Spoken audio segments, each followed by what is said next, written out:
Okay, I'll start off by taking a look at the home screen. Here you can see some of the graphics that are showing me sales analysed by a number of different metrics.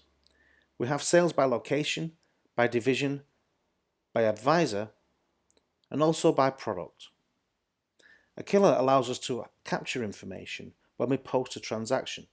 So let's take a look at the sales invoice and see how that works. Here's an existing invoice that I've already created manually. I'll show you how you can bulk upload using our Excel add-in a little later. In the header we have a number of standard fields that are common to most systems, but here at the bottom I've added some custom attributes for division, location and advisor. The division and location fields are simple drop-down selections that use lookup values I've predefined. The advisor field has a wider choice of options, so in this case I've made it a smart search field so I can start typing and it will give me a filtered list of selections. I've made all three fields mandatory so the person inputting the document can't skip a selection. This way you know that the data you collect is complete. I've also added a custom attribute to the line of the invoice so that I can capture information about the individual client that the line relates to. I've made this a non-mandatory free text field to illustrate how the various attribute types can be combined within a document. So let's take a look at how we create or amend these attributes. First of all, I click on Configuration and then Attribute Wizard. This starts the Attribute Setup Wizard. I'll click on Start and then choose the document that I want to work with. As you can see, there are a whole host of documents and reference data that can have attributes added to them. I'll scroll down to Sales Invoice and click on Next. If I click on the Attribute drop-down, I can add a new attribute from any of the different types available, such as Date, Free Text, Integer, Long Description, Text and Values. In this case you'll see some items are highlighted in bold, which means they're already in use by the document. Rather than create a new attribute at this point, I'll select one of the existing attributes, Text 1, and take a look at the settings. Here you can see I've given the attribute a name and flagged it as mandatory or required, and I've selected the data type as combo. The lookup group references the list of values to be used in the drop-down or smart search fields.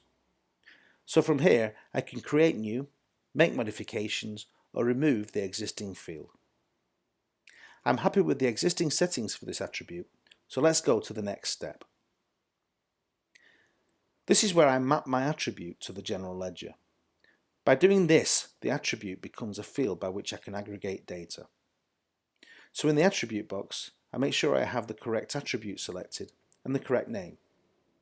Then I select the line containing the journal I wish to use, and then under Group, select Yes. Click on Finish and the attribute is updated. So we've added custom attributes to sales invoices so we can capture all the analysis for our revenue.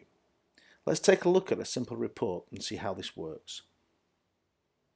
If I go to Reports in Aqilla and then select Financial Reports, I can run a report that gives me sales by advisor. I can expand all by using the green plus sign, or I can filter my report and just focus on one person. If I click on the small green triangle, I can then add a custom filter to my report.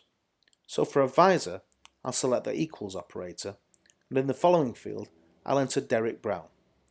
Now if I run the report again, I see a filtered view.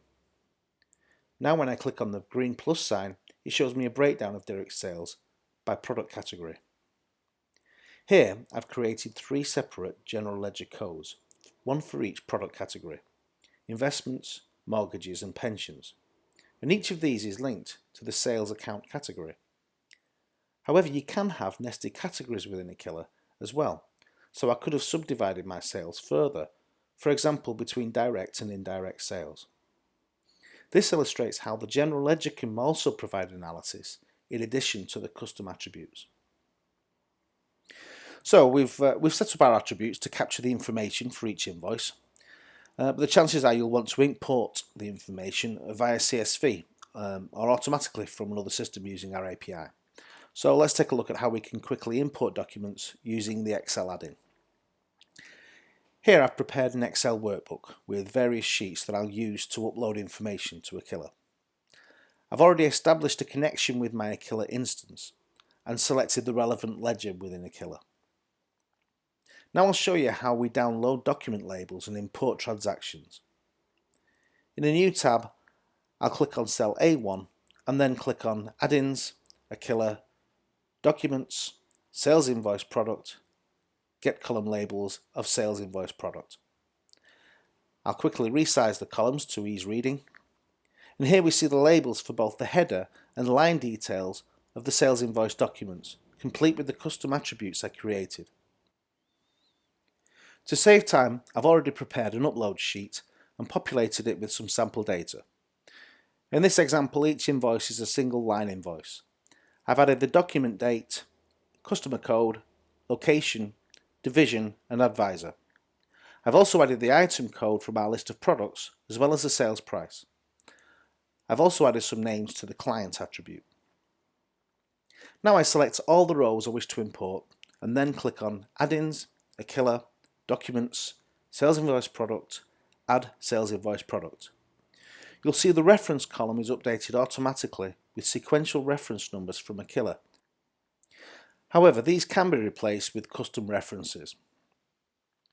Now if I go to my Aqilla documents, I can see the sales invoices that I just imported. They are imported in the entered state, which means I can review them before releasing and posting. I also have the option of posting straight to the ledger on import. If I click on one of the invoices I imported, you can see each of the custom attribute fields populated with the analysis data. If you use the API to integrate a third-party system with Aqilla, it essentially goes through the same process but using an XML document to authenticate and then create the documents automatically. So we've got our sales data with all that great analysis information. Now let's look at purchases. By using the same analysis of our purchases, we're able to create a P&L report using our attributes as breakouts. Aqilla has full purchase to pay capabilities, but to keep things simple, we'll ignore purchase orders and go straight to a purchase invoice. Here you can see we've added the same attributes to the header of the document, so we can attribute the purchase to a division, location or advisor. In this case, I've made the fields non-mandatory so that you can also post invoices that can't be associated with the division, location or advisor, such as overheads. You'll notice that we also have the option of adding a project code to the invoice for project costing. If I flip across to my Excel workbook again, you can see how I've prepared another upload document for purchase invoices. I've already uploaded these invoices, as you can see from the reference column. This works in exactly the same way as the sales invoice upload. Now let's see how this looks in our report. Back in Aqilla, I'll click on Reports, Financial Reports, and then select Profit and Loss by location. I'll run the report, and here you can see the P&L for each site spread over periods. I can expand each one and drill down into each segment to see more detail. And if I click on an item in blue text, I can go to the nominal account. In this case, it's insurance. Now, by clicking on a document item, I can drill even further to the initial invoice. And from here, I can even view the original copy of the invoice from the supplier if it's been scanned and attached to the invoice. At the start of this presentation, we saw the home screen with some nice graphics showing our analysis of sales. These graphs are produced using our reporting tool, Sharperlight. Sharperlight is a graphical SQL query generator. It requires no knowledge of SQL or coding and allows us to establish a real-time link to the data within the Aqilla instance. It can access all the data tables and fields within the instance, and so gives us many more reporting options. It's commonly used to produce consolidation reports for companies that run multiple instances in a multi-company environment. So whereas the Excel add-in provides push-pull integration, Sharperlight provides a permanent dynamic link to the instance. Let's take a look at how we produce reports in Sharperlight. I'll start off by producing a report that's embedded in an Excel spreadsheet. If I go back to Excel and open a new tab, and then click on Sharperlight Excel, I now see the Sharperlight toolbar, and if I click on Table, it will open up the Query Builder. This is where I define the filters on the data and the outputs that I want to see. In the Filters pane, I can define the mode of report. For this exercise, I'll create a summary report. For product, I'll select Aqilla Online Accounting Services, and for company, I'll select My Demo Co. It's worth noting that if I select multiple companies, I can run a report across all of the instances for those companies, handy when consolidating information. But for this exercise, I'll just work with one company. Now I select the table I wish to use, and as you can see, I have access to all the tables within the database. So I could create a time utilization report, for example, or an expense analysis, or a spend analysis, whatever I choose. I can choose individual accounts, or I can search the whole ledger, which is what I'll do in this example. I can also determine which of the ledgers I wish to use. Budget or main ledger, for example. I'll use the main ledger. Now I want to filter the data to return sales information from 3 specific account codes. So in the selection pane, I'll drag the account name field up to the filter and then select the 3 accounts that I wish to use.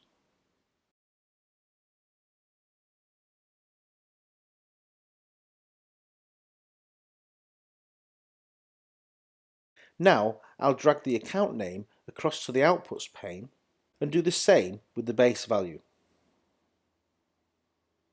Now, when I click on Preview, I can see how the report will look. I'll go back to the query and save my query now as My Demo Co, so I can reuse it later.